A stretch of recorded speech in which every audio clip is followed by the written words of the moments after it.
Hey, this is Jamie with Stonemaier Games, and today I'm excited to talk about a new game from Stonemaier Games, and that is Libertalia, The Winds of Galecrest. I'm going to be talking about this from a perspective that I don't with some of our other games, which is I'm going to recommend 10 games that I think you'll enjoy if you enjoy Libertalia, Winds of Galecrest, as well as the opposite. If you enjoy several or many of the games on this list, I think you are also highly likely to enjoy our brand new, completely new edition of Libertalia, Winds of Galecrest. So this is a completely new edition of the game. This isn't a reprint. This isn't the same thing as the original Libertalia with just a new box. It's a completely rethought out, revisited version of the original game, where I worked with the designer Paolo to look at every aspect of the game. And today I'm going to highlight some of those mechanisms, some of the core mechanisms of the game, some of which are new and some of which are pulled over from the original game. Let me see if I can put this back here so you can see it while we're talking about Libertalia. There we go. All right, so some honorable mentions for this list are Go Nuts for Donuts, Brotherhood of the Coast, which is one of the Time Stories modules, Fantasy Realms, Celestia, Pendulum, and Broom Service. And now I will jump into the top 10 games that I'd recommend if you enjoy this game, and again, vice versa. So at number 10, I have Quacks of Quedlinburg, and this is highlighting one of the new aspects of Libertalia, Winds of Galecrest. In Quacks of Quedlinburg, one of the core elements of it is that the definition of the different tokens that you're putting into your bag, how those tokens work, what they mean, changes each game based on modular tiles. So you have a couple different tiles that like define what the pumpkins mean. That might not be a great example. I think pumpkins might say the same, but for most tokens, there's a tile that defines what that token means, and there's a couple different tiles for it, a couple different sides to that tile. And we pulled over that same concept to give the loot tokens different definitions in Libertalia, Winds of Galecrest, which I'll probably just call Libertalia from now on. That's the easier way to say it. I'm referring to this version of Libertalia when I say that. And so in Libertalia, we have these tokens, or these tiles, loot tiles that define what the tokens mean. So for example, for the hook token, it has this anchor ability, which is an end of round ability. It says, in this game, if you have this side of the tile up, keep a character in your ship for the next voyage or gain $2. So it actually lets you have a little bit of engine building. You can keep a character from round to round if it's in your ship. And however, if you play with the other side, it has an evening ability for the hook. And it says discard the character that gained this token. So this is kind of very similar to the original ability of the hook. And so on. So there's one of these for each of the different token types in Libertalia, changing the meaning. And the way we did it is we printed the board with one version of these abilities. So there's what we call a calm and a stormy side of the board. Let's see if I can open the board a little bit. It's actually not a giant board, so it's fairly easy to hold up. So yeah, here's the calm side of the board with each of these abilities printed on the board. And then there's a stormy side of the board that has kind of the meaner, more tumultuous versions of these abilities. And so you could just put the board on the table and play with either side if you want to play the calm or stormy side. Or you can play what we call the Uncharted mode, which is where you take these tokens, these tiles, you kind of throw them up in the air, and you just place them all down on either side of the board. It doesn't matter which side you place it there, so that you have a mix of the calm and stormy abilities. So that's what we did. That's the comparison to Quacks of Quedlinburg, the number 10 game that I recommend if you enjoy Libertalia. At number 9, I have a game that I play primarily on Board Game Arena, and that is 6 Nimmt.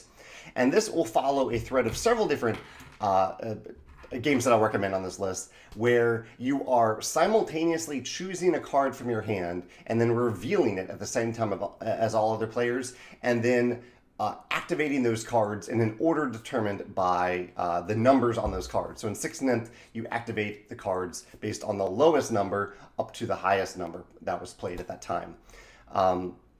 This is something that's very much baked into Libertalia. In Libertalia, you have a big deck of cards. You have a smaller hand of cards, and you're choosing a card. These are numbered 1 through 40 in Libertalia, Winds of Galecrest.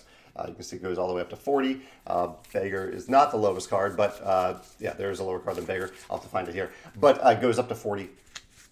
And you're choosing one of those cards, you're playing it, you're revealing it simultaneously, and then proceeding to activate those cards in a different order. And 6 Nimmt is kind of chaotic fun. It's very chaotic. You are trying to think of like what other cards the other players might be playing, but because there's only one card for each number in the game, you really have no idea which cards other players have. Whereas in Libertalia, you have a lot more information about that. But I love the chaotic reveal in 6 Nimmt. Again, less chaotic in Libertalia, but that moment of the reveal of seeing what other players did, what they chose, is a fun reveal, and I think it's just as fun in 6 Nimmt. So that's 6 Nimmt at number 9. At number 8 is Gloomhaven, Jaws of the Lion, which in many regards is a very different game than Libertalia, although there is kind of a slightly pirate theme in Gloomhaven. You're kind of mercenaries in Gloomhaven, not pirates, but they're kind of similar thematically. However, the hand management in Gloomhaven, Jaws of the Lion, I think is really, really clever because you have a diminishing hand throughout each game in Gloomhaven. You start with a full hand of cards, different action cards that you can play, and over the course of the game, you are losing more and more of those cards. Libertalia is a little bit different than that, but you are losing cards. In Libertalia, the difference is that you are gaining new cards at the beginning of each round.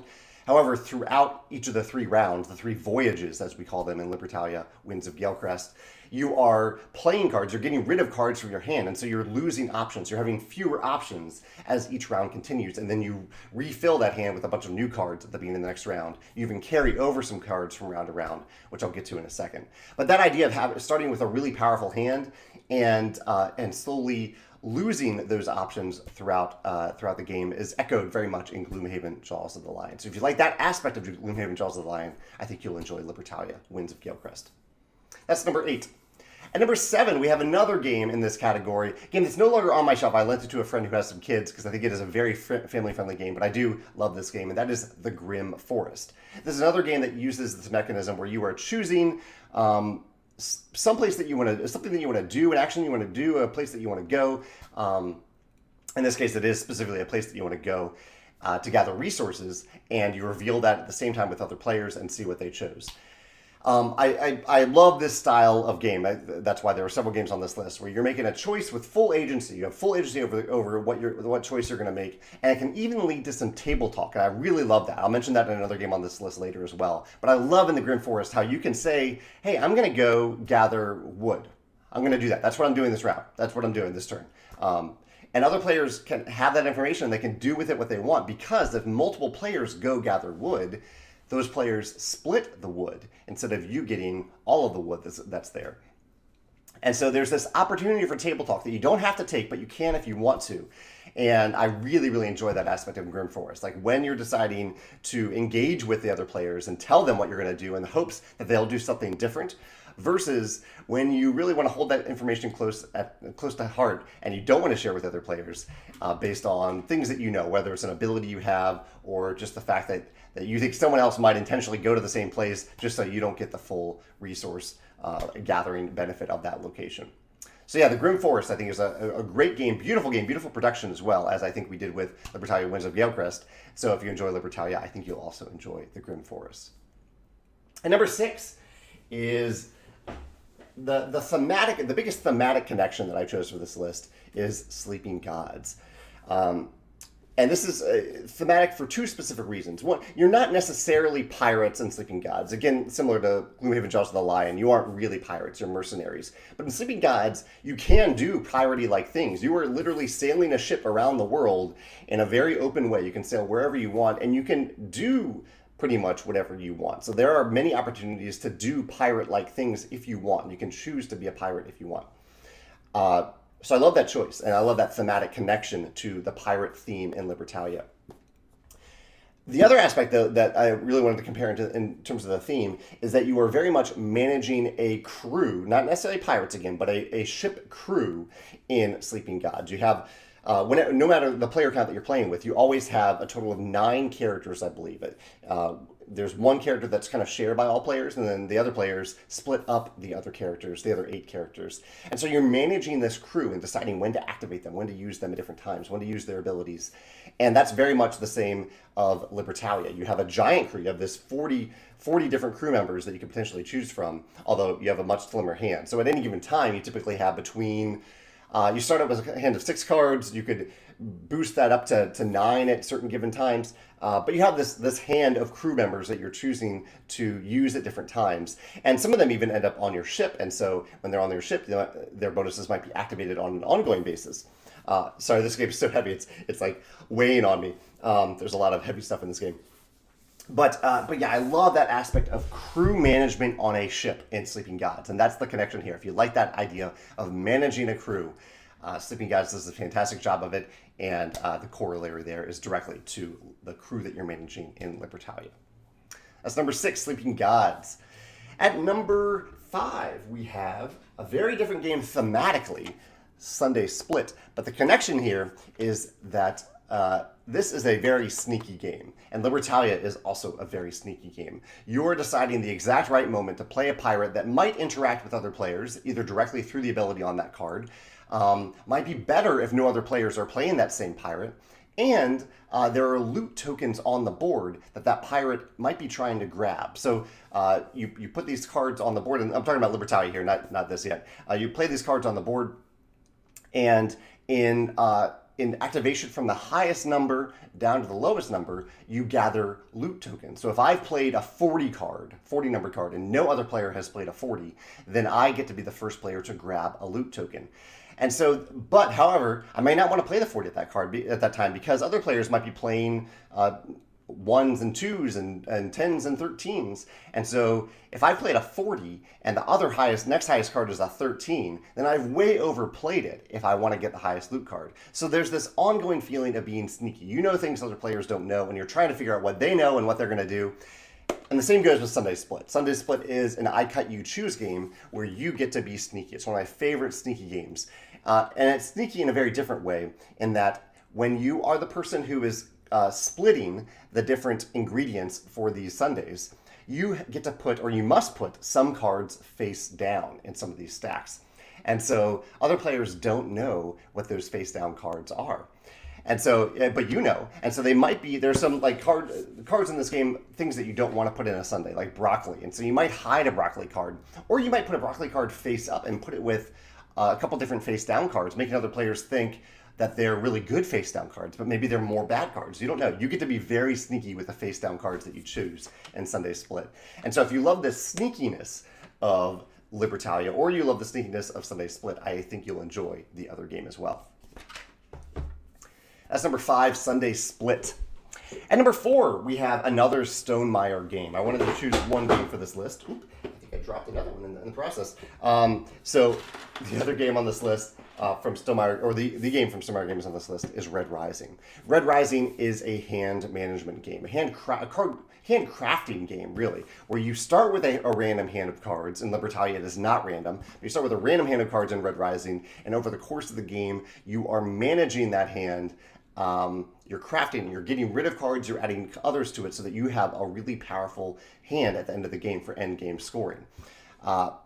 Libertalia is very much a hand management game in that you are choosing which cards to play, and the cards that you don't play get carried over into the next round, which is crucially important. And so this aspect of hand management, if you love this idea of starting out with a hand of cards and managing that hand, crafting that hand, deciding when to play cards, when not to play cards, that timing, if you love that aspect of games, I think you'll really, if you enjoy that aspect of Red Rising, I think you'll enjoy Libertalia and vice versa. Now I need to hunt down the game that fell on the floor down here. Let's see if I can get it. Here we go. Incan Gold. Incan Gold is my number 3 game for this list. This is another game where you get to kind of combine some of the things that I've already mentioned on this list. You get to be sneaky, because in Incan Gold you are rushing into a dungeon or a cave with other players.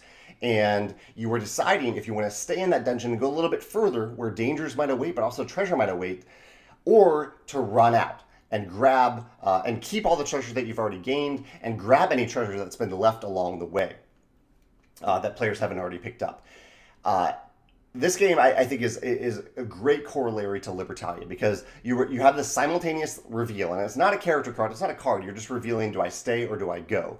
There's table talk kind of like I mentioned in Grimm Forest, because you can talk about, hey, you could say I'm going to go, and by saying I'm going to go, you're discouraging other players from going as well, because they're going to then be forced to split the treasure with you. And there's even certain types of treasure cards specifically in this game that you can't split. So if you are not the only player to run out, you can't split those cards. They remain there for other players to run out and grab them later. And there's simultaneous, there's the table talk, and there's the sneakiness of this game, deciding whether or not you want to go a little bit further or not. I love that aspect of Incan Gold. So if you love the feeling of Incan Gold, I think and also you're gathering treasure and loot, which is very much a theme in Libertalia. So if you love that aspect of Incan Gold, I think you'll enjoy Libertalia as well. What else do we have? At number 2, a game that I don't own, but I've really enjoyed. I've only played this game once, but I really, really enjoyed it. It's been on many of my lists, and that is The King is Dead 2nd Edition.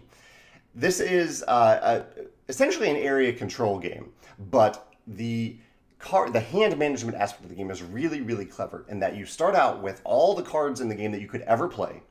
And then over the course of the game, you'll play those cards, and once you play them, you don't get any more cards. You don't get those cards back. That is the one and only time you will play that card. And while there are a few exceptions to that in Libertalia, that is still very similar to the spirit in Libertalia. All players start with the same cards. When you play a card, you will most likely never play that card again in Libertalia. So you are choosing the exact right moment that is best for you to play that card, and you'll never play it again. And the tension there, every decision has such a huge impact on the game, because that's your one chance. That's your one chance to play this really important card, this very powerful card. And all the cards in The King is Dead are powerful. All the cards in Libertalia are powerful. So that choice, there's such weight on that choice of when you decide to play that card. I really, really love that choice. And that's just fully embodied by that core mechanism in The King is Dead. So if you love that choice, that idea that you start off with the same hand of cards as all other players, and you only get to play each card once throughout the entire game, I think you'll really also enjoy Libertalia. That's number 2, The King is Dead. And number 1, I kind of have a little cheat here, because the real number 1 for Libertalia Winds of Galecrest, the real number 1 is the original Libertalia. If you enjoy the original Libertalia, I really think you're going to love Libertalia Winds of Galecrest. I love this game. I love the original game. I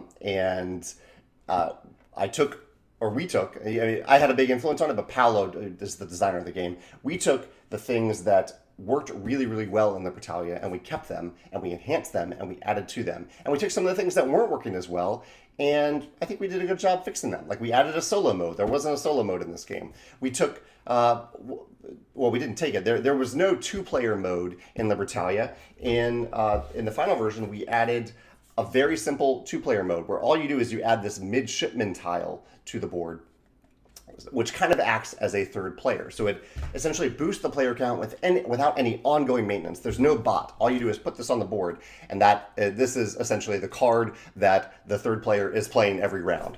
So we fixed that, or we improved the 2-player mode a little bit. We completely redid the art. The art in this game, this version, was totally fine. It was actually really beautiful art. But we put it in our own world, a new world, the world of Galecrest, and completely redid the art thanks to artist Lamaro Smith. We just did a lot. We did a lot to enhance the original experience of the game. I will go into the full list. There's a lot of stuff that we did that changed.